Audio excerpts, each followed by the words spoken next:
ज्ञानञ्जनशलाकया चक्षुरुमिलितं येन तस्मै श्रीगुरुवे नमः।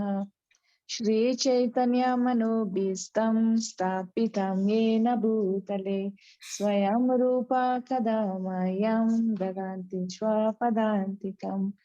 वन्देऽहं श्रीगुरु श्रीयुतापदकमलं श्रीगुरु वैष्णवांश्च श्रीरूपं साग्रजातं सहगना रघुनाथं विदं तं सजीवम् साद्वैतं सावधूतं परिजनसहितं कृष्णचैतन्यदेवं श्रीराधाकृष्णपादान् सहगना ललिता श्रीविशाखं वितंश्च हे कृष्णा करुणा सिन्धो दीनबन्धो जगत्पते गोपेश गोपिका कान्ता राधाकान्ता नमोऽस्तुते तप्त काञ्चन गौराङ्गी राधे वृन्दावनेश्वरि वृषभानुसुते देवी प्रणमामि हरिप्रिये वञ्चकल्पतरुभ्यश्च कृपा सिन्धुभ्य एव च पतितानां पावनेभ्यो वैष्णवेभ्यो नमो नमः। जय श्री कृष्ण चैतन्य प्रभु नित्यानंद श्री अद्वैत गदाधर श्रीवासादि गौर भक्त वृंद हरे Hare Krishna Krishna, Hare Hare Krishna Krishna, Krishna Krishna Krishna Krishna, Hare Hare Hare Hare, Hare Ram Hare Ram Ram Ram Hare Hare Hare Krishna. Hare Jai. Krishna Mataji, thank you for the wonderful Mangalacharan recital. Really grateful to you. Prabhuji Danvat Pranam, please accept our humble obeisances on behalf of everybody who have joined the group and are about to join. Prabhuji, we have started a new chapter. We are reading the Srimad Bhagavatam. We are still on Canto 1, but chapter 16, which is how Parikshit received the age of Kali. And today it will be text 2. Jai. So we Haribol. hand over to you, Prabhuji. Hare Krishna. Hare Krishna. So, we're now getting into kind of some parts of the Bhagavatam are like that, where the Bhagavatam itself, this is the son of this one, this is the daughter of this one, this is the cousin of this one. And Prabhupada, he doesn't speak very much. I actually, in preparation for today's class, I listened to Prabhupada's class on this verse again, Los Angeles. And Prabhupada doesn't say much, but he gives some very interesting bits of history. So, if you will, I'll read the verse and the purport, and I'd like to read the word for word on this occasion. I don't always read the word for word, but there's a reason for it, and I'll explain later. So, Canto 1, Chapter 16, Text 2, How Parikshit Received the Age of Kali. Sa uttarasya tanayam upayema iravatim janame jadims chaturas tasyam utpadayat sutan. Word for word, Sahi Uttarasya of King Uttara Tanayam, daughter. Upayeme, married. Iravatim, Iravati. Janamejaya Adin, headed by Maharaj Janamejaya. Chatura, four. Tasyam, in her. Utpadayat, begot. Sutan, sons. Translation. King Parikshit married the daughter of King Uttara and begot 4 sons, headed by Maharaj Janamejaya. Purport by His Divine Grace A.C. Bhaktivedanta Swami Srila Prabhupada. Maharaj Uttara was the son of Virata, a maternal uncle of Maharaj Parikshit. Iravati, the cousin sister of Maharaj Parikshit. But cousin brothers and cousin sisters were allowed to get married if they did not belong to the same gotra or family. In the Vedic system of marriage, the importance of the Gotra or family was stressed. Arjuna also married Subhadra, although she was his maternal cousin's sister. And then there's the description of who Janamejaya is. Janamejaya, one of the Rajarshi kings and the famous son of Maharaj Parikshit. His mother's name was Iravati, or according to some, Madravati. Maharaj Janamejaya begot two sons of the names Gnatdanika and Shankukarna. He celebrated several sacrifices in the Kurukshetra pilgrimage site, and he had three younger brothers named Srutasena, Ugrasena, and Bhimasena too. He invaded Takshala, Ajanta, and he decided to avenge the unlawful curse upon his great father, Maharaj Parikshit. He performed a great sacrifice called Sharpa Yagya to kill the race of serpents, including the Takshaka, which had bitten his father to death. On request from many influential demigods and sages, he had to change his decision to kill the race of snakes. But despite stopping the sacrifice, he satisfied everyone concerned in the sacrifice by rewarding them properly. In the ceremony, Mahamuni Vyasadeva also was present, and he personally narrated the history of the Battle of Kurukshetra before the king.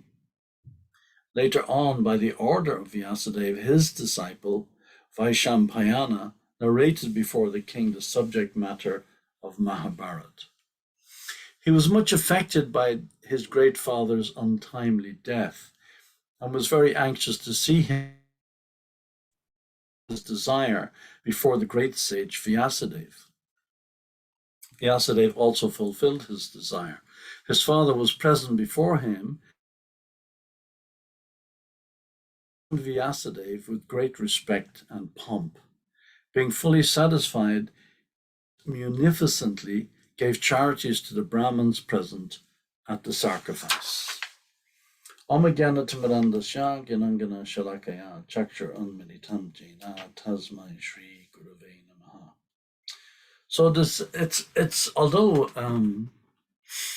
this is titled How Parikshit Received the Age of Kali, most of this verse is in relationship to Maharaj Janamejaya. He performed a big sacrifice to avenge the death of his father by Takshaka, who was bitten. And it's interesting that, when Maharaj Parikshit was cursed, of course, it was a small offense. And even the Brahmin boy, I think it's described elsewhere, the Brahmin boy, I think he was 12 years old or a young boy. He didn't know any better. He was playing with his friends. And he heard from his friends that, this king, he came and he draped a snake on your father while he was in meditation. So he cursed Maharaj Parikshit. And of course, Maharaj Parikshit, he wasn't aware of this curse. And then when the boy's father, when he came out of his meditation, he said, "What have you done? What have you done? This is a minor detail. There's no need for this great big curse to curse Maharaj Parikshit to die in 7 days." Of course, it's all by the arrangement of Krishna. Because of that curse, we have the Bhagavatam and so on and so forth. And Maharaj Parikshit was given liberation. But it shows you how powerful the Brahmins were. This is a boy who was just playing with his friends, and just an offhand curse like that to curse the king. They were very powerful. But it was also the Brahmins who, through this kind of corruption, that the age of Kali was, practically speaking, by the Brahmins. If you remember, in the Bhagavatam, it's also described when after the end of the recital of the Bhagavad Sapta, the original Bhagavad Sapta, when the snake, Maharaj Parikshit, this is no ordinary snake, this is a flying snake. And oh, are you able to hear me? Can you hear? Yeah. I just got a message on my screen saying my internet was faulty. Yes, Anyway, this okay, but flying snake. we can hear you now. It's okay. Okay, good. So this flying snake, it had the power, as we know from the Bhagavatam, when it bit Maharaj Parikshit, he just burst into flames. He just went up, and it was so powerful, the poison. But it was the Brahmins who hid the antidote to the poison from Maharaj Parikshit, and they went away secretly and hid. The antidote was there, and it was the Brahmins who hid it. So that's why Mahaprabhu, Lord Chaitanya Mahaprabhu, he says, in this age, there's no distinction. Brahman, Kshatriya, Vaishya, Sudra, Kalo Sudra, Sambhava, all are Brahmins, all are Sudras. So Prabhupada is saying, the why I read the word for word, and it caught my attention when I was going through the transcription of the lecture that Prabhupada gave in Los Angeles. Because as Pradyumna was Prabhupada's Sanskrit scholar. Pradyumna, devotee I traveled with many times. When we had an exhibition on behalf of the Gita Nagari Press, we had an exhibition, many book fairs, but we used to particularly concentrate on the New York Book Fair. We'd have a big table, and Pradyumna, he also had his books exhibited at the New York Book Fair. And Pradyumna is a big Sanskrit scholar. He's an author, an intellectual, an academic in his own right. Was before he met Srila Prabhupada. And Prabhupada trained him. He was already studying Sanskrit. Prabhupada trained him how to edit the Sanskrit on Prabhupada's books. That's why a lot of the time you will notice, this is kind of like a little bit of an aside, nothing to do with the verse. A lot of the time you'll notice when devotees are giving class, they read the word for word, they read the translation, and then they say, purport by His Divine Grace, A.C. Bhaktivedanta Swami Prabhupada. But we don't say that for the translation, because the translation of the verses were done by so many different devotees, weren't always done by necessarily by Srila Prabhupada. But the purports, they were always done by Srila Prabhupada. Nobody touched the purports. So sometimes, Pradyumna, he would translate this word or that word or the other word. So as Pradyumna is reading, I listened to this today. As Pradyumna is reading, he translated upayeme. You see that word upayeme as married. Prabhupada said, "Huh? Stop! This is wrong." Prabhupada said immediately, "This is wrong. Stop." And Pradyumna responds, "Oh, you mean it should be produced, not married?" Prabhupada says, No. Begotten. It should be begotten. Who has corrected this? What nonsense has corrected this? So Prabhupada was very careful. You would imagine, okay, in the translation is correct. And when you put all the Sanskrit words, the breakdown of the word for word together, and you write it in a sentence, that was fine. But Prabhupada was very particular about every aspect of his books. Even one word, immediately he would stop. No, what nonsense has changed this? I remember when there was discussion in the 80s when the Ishopanishad came out. And at the time of Srila Prabhupada, the new edition of the Ishopanishad came out. And devotee was reading it to Prabhupada. No, who did this? Who has translated that? Who said that? And I didn't write that. That's not my writing. So somebody thought, when there was so many disputes about things that Prabhupada said, because all this stuff was very new to us, and we're all Westerners. What do we know about Sanskrit? so we would kind of like, when devotees, they would have the earphones. Of course, the technology wasn't as developed then as it is today. We would have the earphones listening to Prabhupada dictating whatever book he was on, and devotee might mishear a word. It's very easy to mishear a word, and then they would type it up in the wrong way. So some or other, on occasion, that mistyped, that typo would get through to the book, right to the very printing part of the book. I remember when I was working on Gita Nagari Press, Satrup Maharaj, he said, "Oh, Vidura should be in charge of the proofreading." And that was a big position to be given. And then he said, he later made me the production manager for Gita Nagari Press. And he said, put Vidura in charge of the proofreading because he's such a fault book go to the press with a problem in it. So I was given that promotion because I'm such a fault finder. So he said, Vidura can dovetail his fault finding in the service of Krishna. So it was a compliment, and it was a slap on the back also. Be careful, don't be such a fault finder.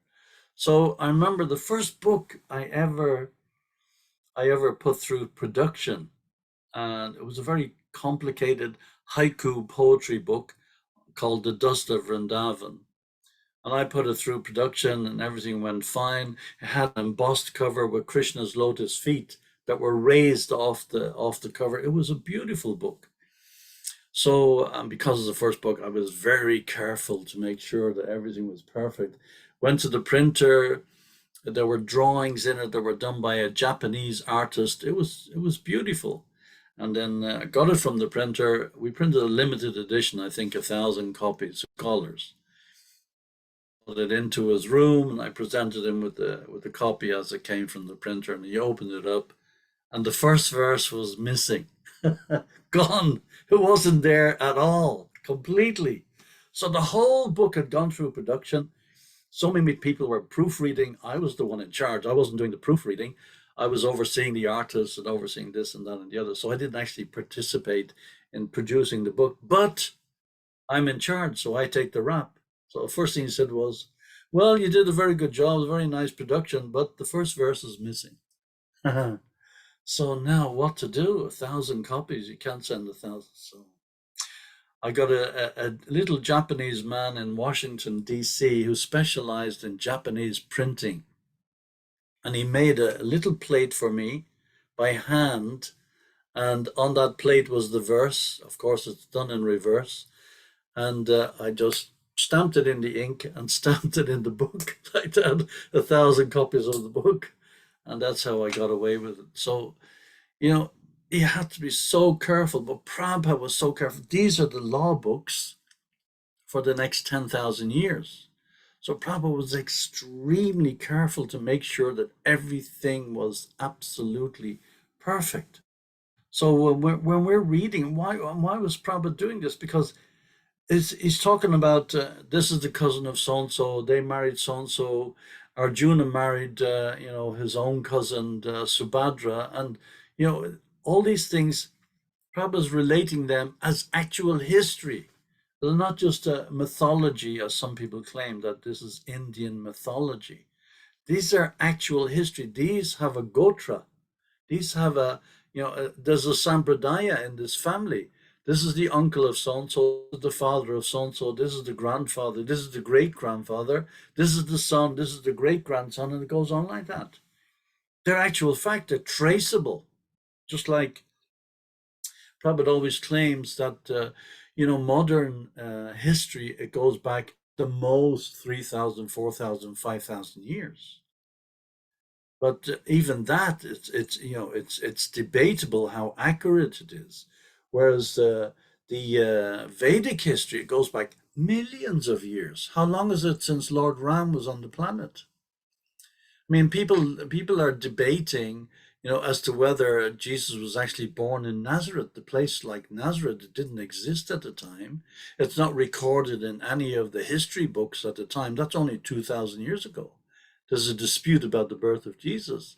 And then, fast forward 500 years, there's a dispute that Mecca even existed at the time of Muhammad. This is 1,500 years ago. So all these things, from an academic point of view, the West, even the Western historians about Western history, they're confused. But here we have Vedic history going back. How long is it since Lord Ram was on the planet? Millions of years. So here we have, not only the actual history of Lord Ram and the other, what speak of Lord Nrsingadev or Vivasvan. And Vivasvan is described in the fourth chapter of Bhagavad Gita. So we have accurate, pinpoint accuracy. We have the time of the birth of Lord Ram, not only the place, the time he was born. So all these things are, they're so accurate that when we have the responsibility to pass on the sampradaya through our little effort, then we have to make sure that what we say, it has validity. We can't just make stuff up off the top of our head. But on the other side, things that appear a little bit weird to us, for want of a better word, because we can't relate to it, because we're relating to things with our Western mentality or even our Indian mentality. Well, how can that be true? I mean, how could Arjun go to Indraloka in the self same body? I mean, for us, it's how could he get a weapon from Lord Shiva? How could he get the benediction from Hanuman? Hanuman is at the time of Lord Ram. What's it got to do with Arjuna and the Battle of Kurukshetra? Or why was he having Hanuman's flag on his chariot? This is described directly in Bhagavad Gita by Sanjaya. So there are a lot of things in the scriptures that are somehow inconceivable to us, because we accept the sampradaya and we accept the fact that even in modern day thinking, in terms of psychology or philosophy or science or whatever the case may be, the Western viewpoint will be very different from the Vedic viewpoint. And it doesn't mean that they have to clash all the time. That's not the case. Or it doesn't mean either that we deny or reject the Western idea, or we just think that the Vedic idea is just mythology. No, not at all. But where they coincide, fine. Where they clash, and there's just no room for coming together. The bottom line is we go by the Vedic conclusion. And what is that called? The Siddhanta. So Bhakti Siddhanta. Srila Prabhupada's spiritual master. The conclusion was Bhakti. Just like we also say that famous verse, Krishna's tu Bhagavan Swayam. There are many incarnations of the Supreme Lord, but the ultimate source of all these incarnations is Krishna. So, we can go through our heads and trying to figure it out. So it's probably gives so many examples over the years. We think, because we can read, we can write, we can see, we can hear, but can you see what's beyond the wall in the room where you're sitting? You can't. You don't know what's there. A dog has hundreds of times greater degree of smell than we have. An eagle can fly high in the sky, miles up in the sky, and see a mouse running on the ground with his tiny little eyes, and he can boom, hone in on that prey. Can we see 2 miles from here? No, we can't. Even on a clear day, standing on top of a mountain, we can't see a detail like a mouse 2 miles away. So we're very proud of our senses, but our senses they're imperfect. They're completely imperfect, and we can't rely on just the senses alone. We have to rely on the sampradaya. We have to rely on our history, and it is history. History is coming from what? What is the meaning of the word history? His story. So it's coming from the word history. His story is joined together as one word, history. So that's where it's coming from, and we either accept the sampradaya or we don't. And if we accept it, then of course we have to.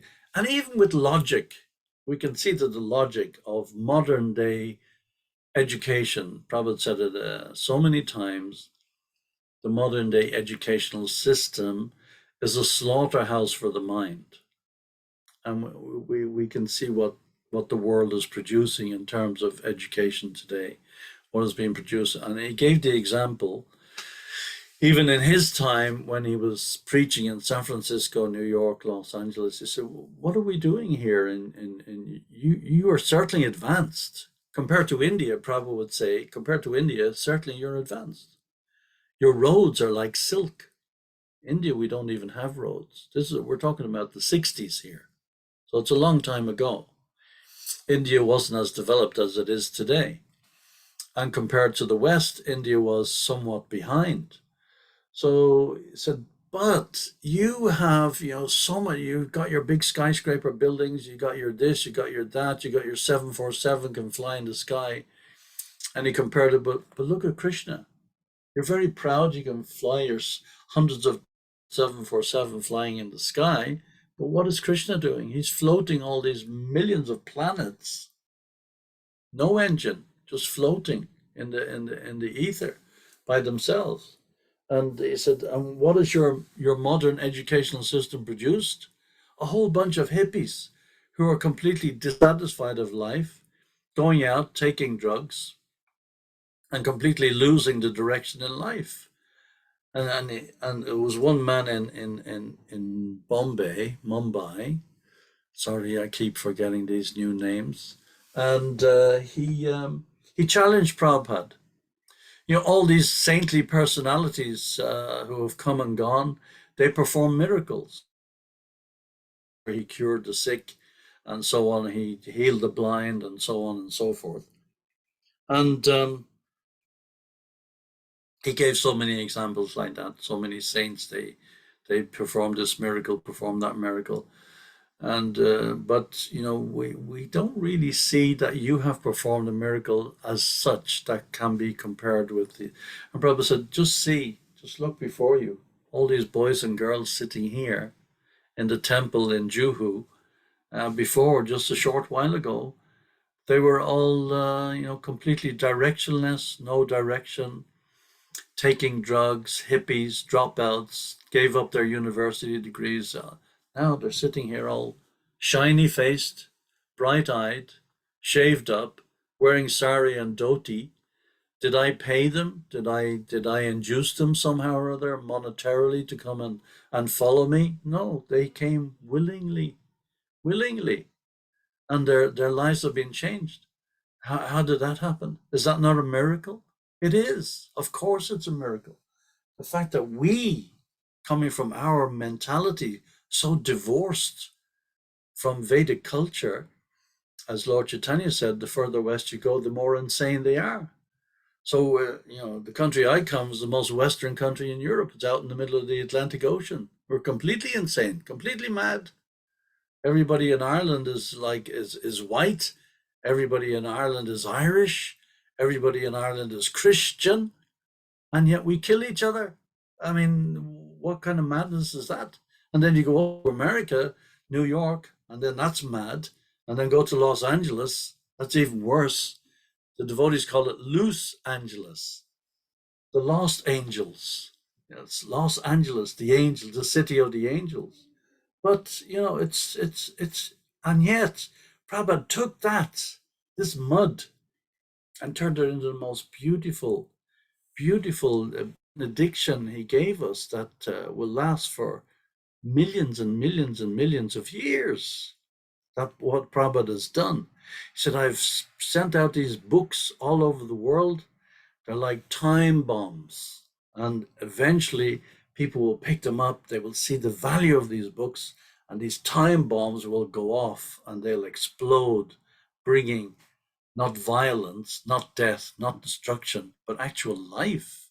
So people can come to the point of understanding. There's Thomas Paine. He said a great quote from him. He said there are two reasons to understand why you exist. Two most important days in your life, and those two most important days in your life are, first of all, the day you were born, And secondly, the day you understand why. So this is crucial. Why was I born and why? The day I was born is important, but the day I understand why was I born? That's even more important than anything else. And from there, that's where our spiritual life begins. Provided we're connected, provided we're in touch with that. Now,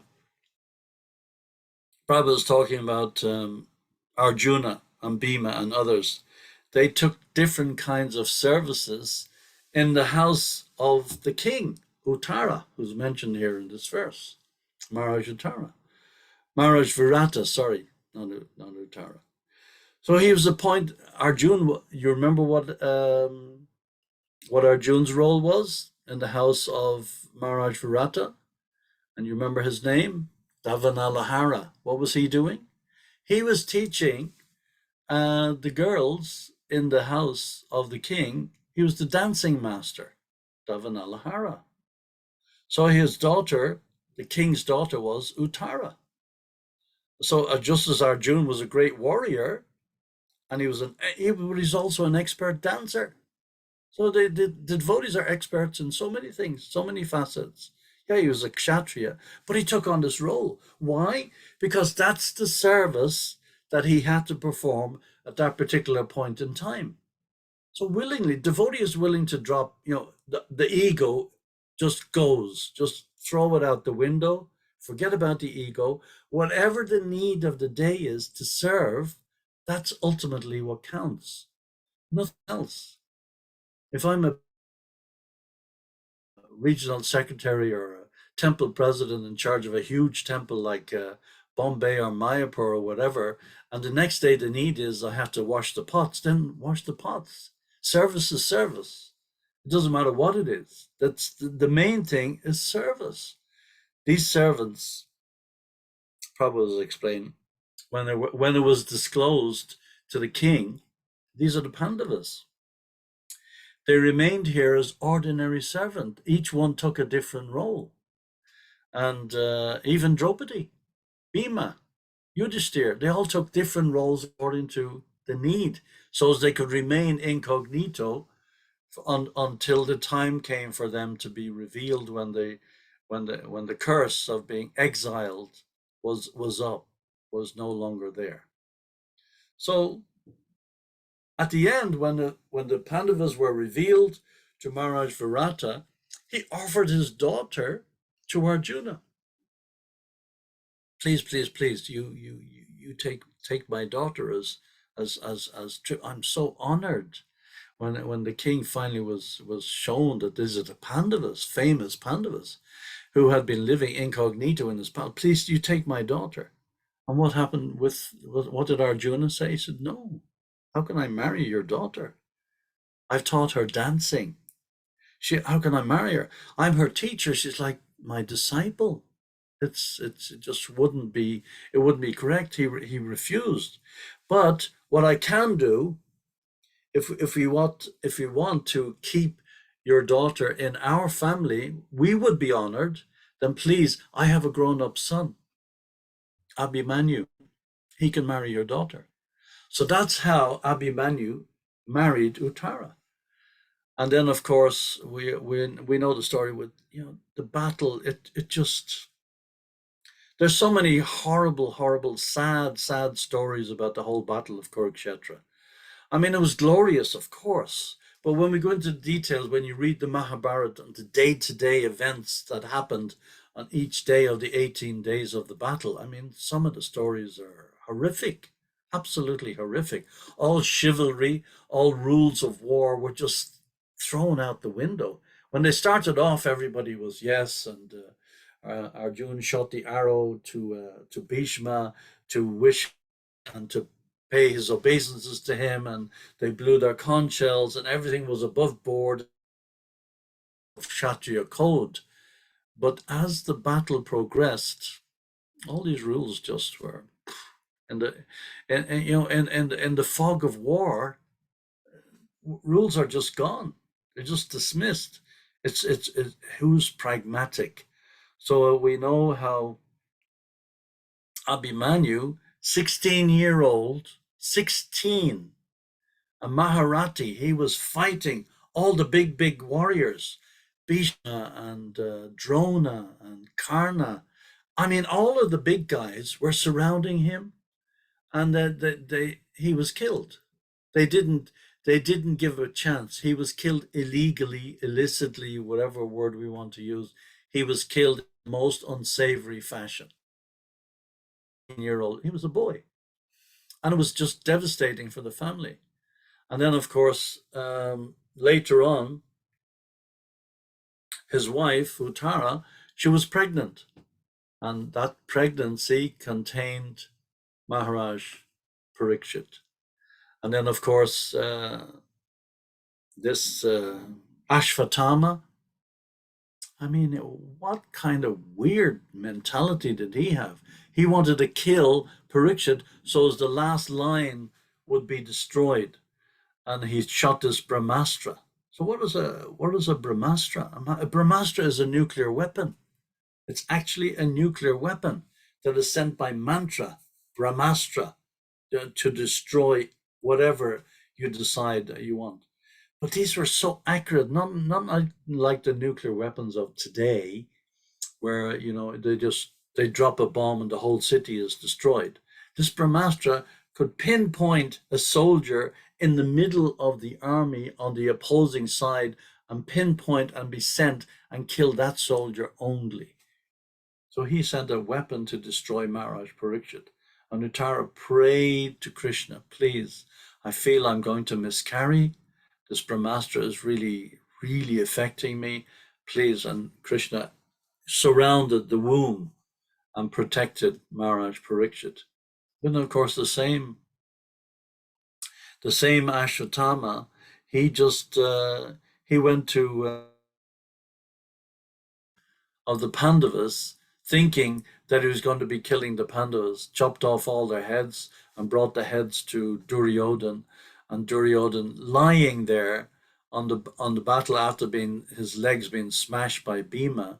He's lying there dying, and he thought that he was going to be pleasing Duryodhan by saying, see, I finished off the whole of the Pandavas, and Duryodhan was shocked. Even Duryodhan, he was just shocked. He said, you brought me the heads of the children. The children. Now the whole race is gone. The whole race is gone. So and at that point, that's the point where Duryodhan died. That's where he left his body. He was so disgusted. How could you do this? So we can see that, in those days there was some sense that, the remaining family, it had to continue. But of course, we know Maharaj Parikshit, he was saved by Krishna. He survived, and he turned out to be the most wonderful king. So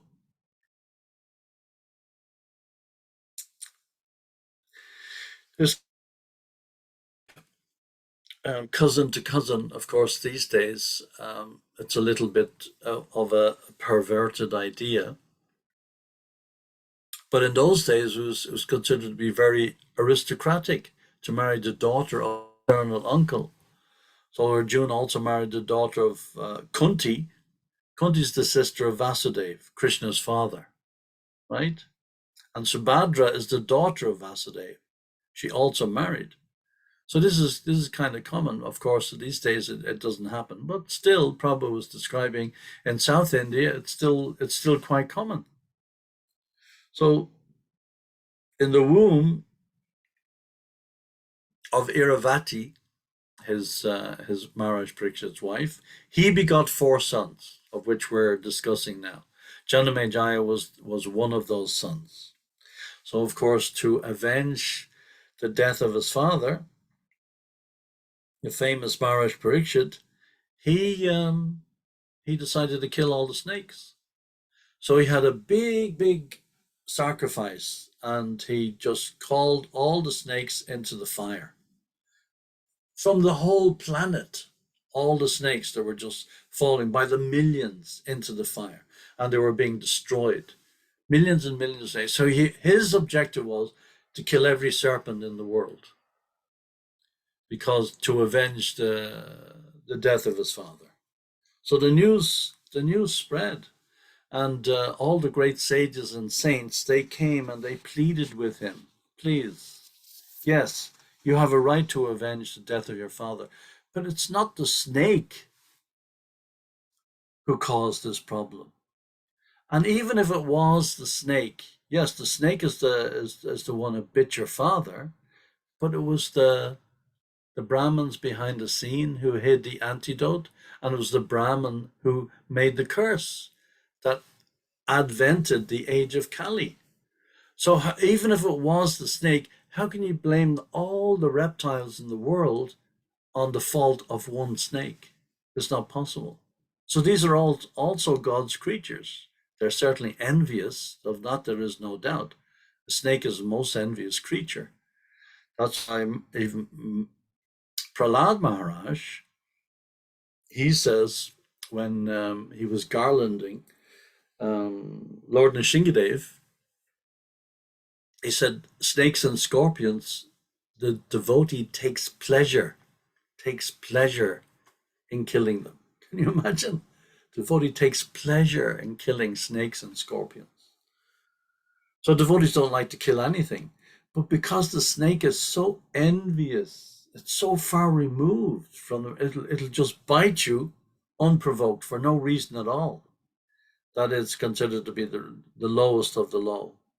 So because of that, and the sages were approaching him, he decided, okay. He stopped.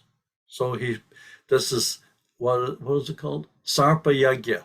He performed a Sarpa Yagya to kill all the snakes in the world.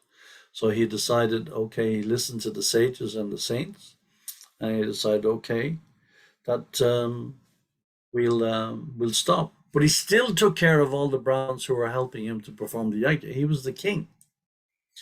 And if the king is not above board, and the king is not on a high level, on a high standing, he can be killed by the mantra of the Brahmins. The Brahmins are so powerful.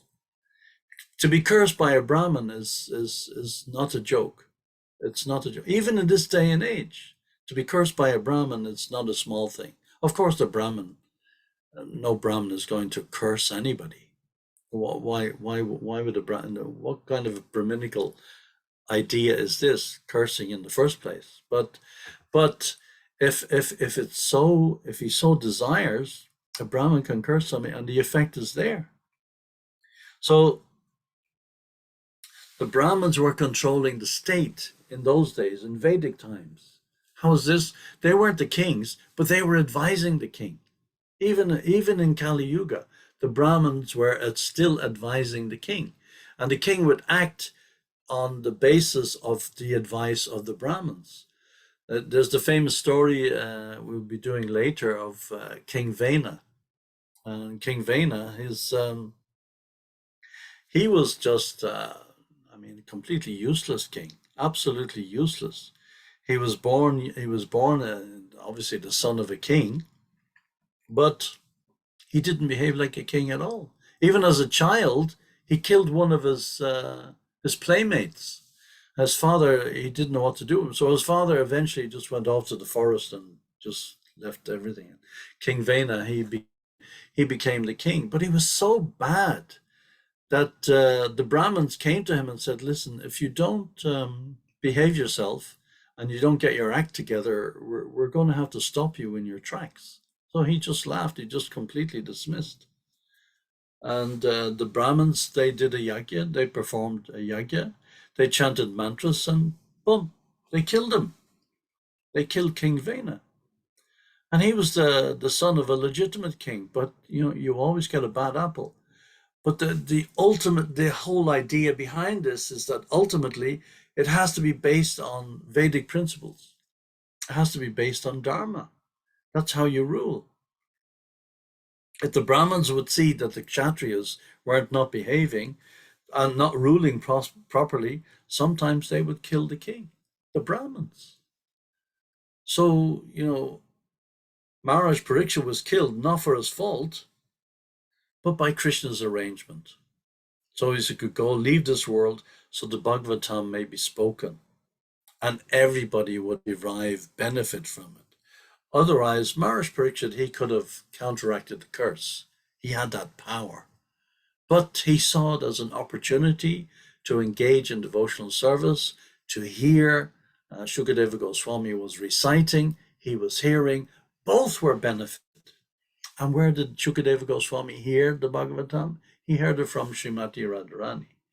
So both of them were benefited. Shuka, the repeating, the parrot.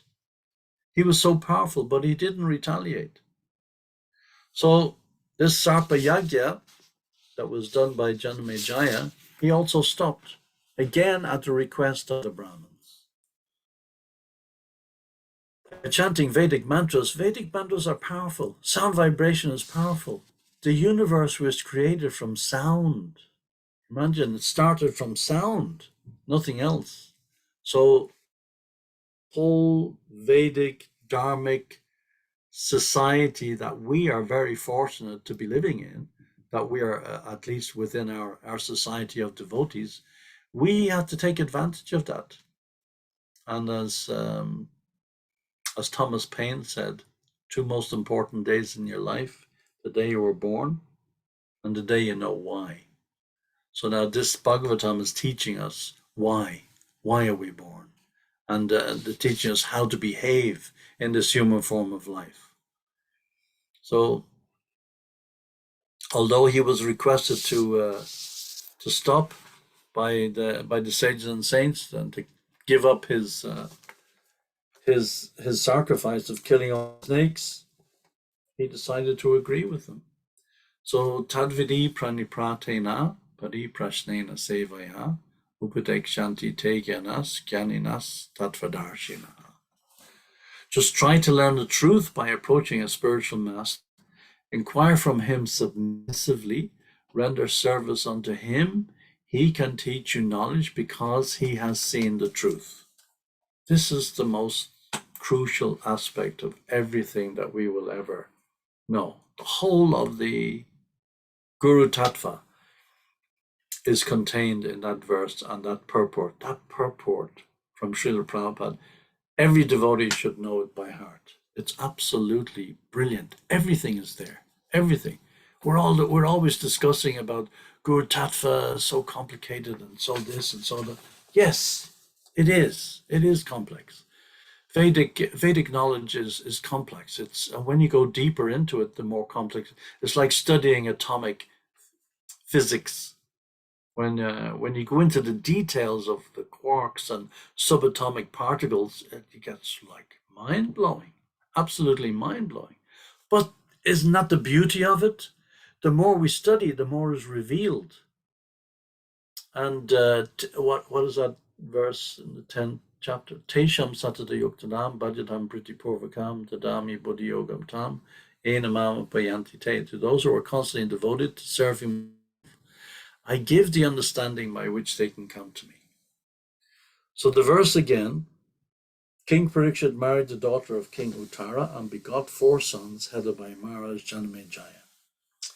So that's all I have to say, this technical kind of list of names in this verse and purport. It gives us just a little bit to go on. So just to recount the history of Maharaj Janamejaya, and if there are any questions or comments, I'd like to take them now. My wife's about to go to work, and I have to cut the lecture a little bit short today. So sorry to introduce all my domestic politics into the talk, but life goes on. It's still there. It's still and it has to be dealt with. So we're trying to dovetail everything we do in the service of Krishna to the best of our ability. And sometimes life that's there, it just clashes with what we want to do, but we go on. We soldier on, and eventually little drops of water wear away the stone. We reach the goal. That's the thing. Not to ever give up. Never. Just soldier on, and it'll all come to fruition. And have faith in Krishna, have faith in Guru. Everything else is there. Thank you very much. Hare Krishna. Hare Krishna, Prabhuji. We will let you go. And thank you for stepping in today. So impromptu. Our speaker for today could not join us. So we will let you go. Can I request Ari Govind Prabhu? Prabhu, can you please end this session? No, I can. No, I can stay. Thank you. Thank you. Okay. Are there any questions or comments then? Prabhuji, I just need the clarification again. So translation is what Srila Prabhupada gave, or the purport is the one that is not Yeah, changed? the translations. Yeah, most of the time, Prabhupada would oversee the translations, but you can imagine Prabhupada was translating every day. He would rise at midnight, translate until 4 in the morning or 5 in the morning, then take bath, and then go for a morning walk and come back for the greeting, give class, and then continue throughout the whole day, instructing disciples, writing tens of thousands of letters. So sometimes he would leave the translation itself. Sometimes even in Bhagavad Gita, he would take the translations from other people's Bhagavad Gita. Say, yeah, the translation is fine. That's why if you remember a few days ago, I mentioned about that German devotee. He was going to print the verses only in German and print in a little booklet and distribute it throughout Germany. And probably said, yeah, that's okay. Not to discourage him. He said, that's a good idea. So, but the most important part is the purport. That's the most important part. The purports, they can't be touched. They're Prabhupada's words. The translation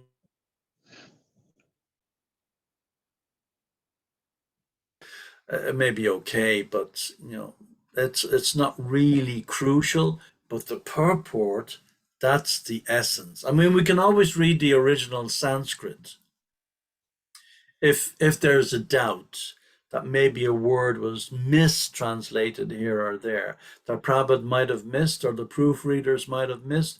That's possible. So many things went through the production stage and they were done so quickly. The whole 17 volumes of Chaitanya Charitamrita was done in weeks. Devotees who were painting, and there's a whole art department in Los Angeles. And I interviewed Jadurani, one of Srila Prabhupada's main painters in the early days, and she told me that devotees would be painting on the easel, and they'd fall asleep while they were painting. There was so much pressure on production, and another devotee would come along and lift them away, put them down on a couch somewhere. They'd continue with their sleep, and somebody else would continue with the painting.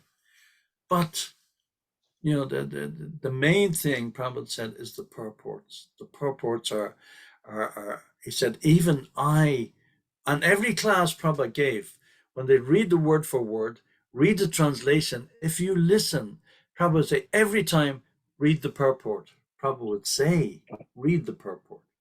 And Prabhupada would listen to his own purport in the class, and then he'd speak on his purport, as if the purport was a verse in itself, because as he said so many times, I didn't write these purports. Krishna wrote them. Krishna dictated to me, and I dictated into the machine. And, these came straight from Krishna. He said, I am amazed sometimes when I read my own books, how much revelation is there. So the purport is the essence. Yes, the slokas are certainly important. But we always have, if there's a doubt, we always can refer back to the original. Those who can read Devanagari, we can always refer back to the original Sanskrit and say, well, is that correct or is not correct? And there may be a word here or there out of the millions and millions of words that Prabhupada wrote. There may be some small mistake here and there, but the purport's the essence of what we need to know. Does that answer your question? Yes, Prabhuji. Thank you so much. Thank you. Any other questions or comments? I'd just like to say that Mansi Ganga Mataji was online as well, but I think she had to leave, so she left just 10 minutes ago. Okay. So any other questions or comments? No questions or comments. Arya Govind Prabhu, kindly take over and end the session. We just have 4 more minutes left. Thank you, Mataji. Haribol. Thank you so much, Prabhu. Hare Krishna. Jai. It was a very nice class as usual, and you stressed so much on the importance of Brahminical feature, and then Brahmanas was so powerful in those days, and Prabhupada stress on creation of Brahminical culture, and then he introduced into the West that, and then even the Westerners in white bodies, they could become the best of the Brahmanas and then teach back, and the Indians who had lost all the Brahminical culture. So thank you so much, Prabhu, for giving this wonderful class. I request all the devotees to unmute and then chant Hare Krishna Mahamantra once in glorification of His Grace Vidura Prabhu. Thank you. Hare Hare Krishna, Krishna, Hare Krishna, Krishna, Krishna Krishna, Krishna, Krishna, Hare Hare Hare, Hare, Hare Hare Rama, Rama, Hare Hare Rama, Rama, Rama Rama, Hare Hare Hare. Hare Hare. Mancha Vancha kalpatarubhyascha, Achakalpatarushyan Kripa Kripasindhubhyo Sindhubhya Patitanam Evacha, Pavanebhyo Patitanam Pavanebhyo Vaishnavebhyo Namo Vaishnavebhyo Namaha. Namo Namaha. Jai. Jai Prabhupada Ki ki jai. Jai. Jai. Thank you very much. Express Vidura Prabhu ki jai. Haribol. Thank you. Thank you so much. Good night, everybody. Hare Hare Krishna. Jai.